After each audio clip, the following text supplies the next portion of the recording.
Okay, there's no other way to say this. I enjoy Pacific Rim Uprising.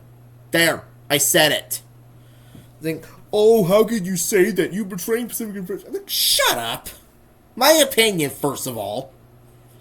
Secondly, people saying that, oh, this is the worst kaiju movie we've ever seen. Really?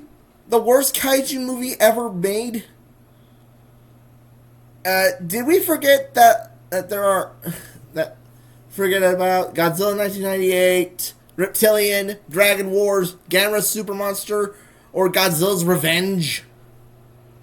Did we just forget about those? Or even more likely, did we just also forget about the Polygon Godzilla trilogy? I'd rather watch Pacific Uprising over those. I mean, yeah, the first one was okay, but the second ones were just downhill. Does the movie have flaws? Yes. And I'm not afraid to admit that the movie has flaws. Major flaws. Cough, Mako death, cough, cough. But aside from that, there are things to enjoy in this movie. The Jaeger fights are still fun. There's some good kaiju fights here and there. There's some good. The Jaegers are pretty cool to look at. So are the kaiju. Mega Kaiju is a really good final boss. I like the idea that Newt's drifting with the kaiju brain from the first film has consequences. The precursors feel like a genuine threat. Also, another flaw is that apparently all the kaiju are hidden in Mount Fuji. They could have just rewritten that to a little bit. That the kaiju that this was Newt's. This was the precursor's new idea, and it's actually kind of terrifying because the precursors almost succeeded. That's a lot people keep forgetting. That what the precursors failed to accomplish over 12 years, they nearly succeeded in the span of 2 days. That makes them a bit more they're a bit more threatening than the first film. I do like the character of Jake Pentecost and that he's trying to posthumously prove Stacker wrong. I do like that the main Jaeger is the descendant of Gypsy Avenger. I like the overall anime influence designs for the new Jaegers, especially Saber Athena and Guardian Bravo. Those are probably my favorite designs in the movie. That and Avenger.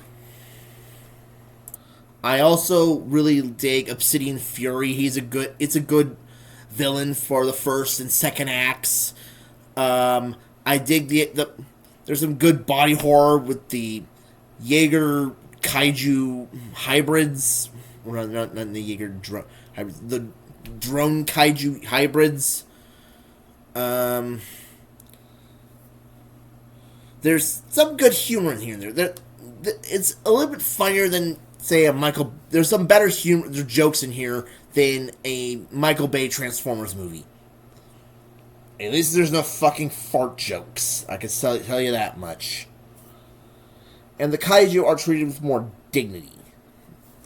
At least, and also here, you can at least tell what is happening. Like, there's no overly shaky cam. You can tell what is going on. Another thing is, I do like there are advancements to the Jaeger tech. I kind of wish that I do like Amara as a character. I kind of wish that she was the main character and that she was drift compatible with Jake. Like I said, there are some pretty good action scenes. The novelization's relatively better, but that's neither here nor there.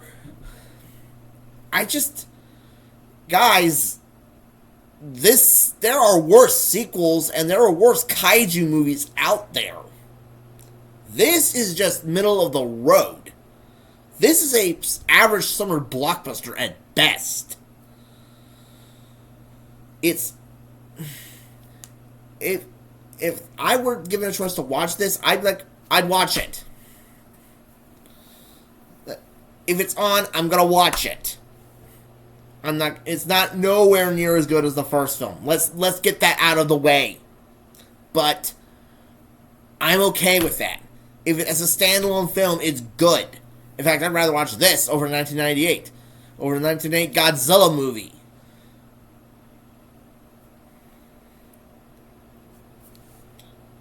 At least, unlike that, it doesn't have the moniker of Godzilla, and it gave way to Pacific Rim: The Black, which is honestly the best Pacific Rim material we've gotten since the first movie.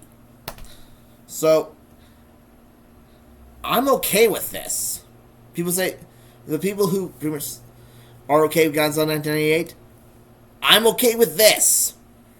Could it have been better? Yes. I even have a better written story where it keeps Mako in the story and doesn't kill her off. But as it stands, this is okay. I'm okay with this movie. I'm okay with anything that tickles my fancy for kaiju. It's certainly, like I said, it's a lot better than the Polygon Godzilla trilogy. It's a lot better than the Polygon Godzilla trilogy, which started out okay and then went downhill. And the Meg, which, while it's a fun action movie, it pales in comparison to the book. I mean, Jason Statham, you are not Jonah Taylor. Like I said, people treating this like this the absolute worst thing in the world. Yeah, no. No, there are worse things than this movie. This is just an average time killer. That's all it is. It's not. It could have been better, but I've seen worse. So that's just my opinion. If you have your own opinion, feel free to comment down below. Till then, take care.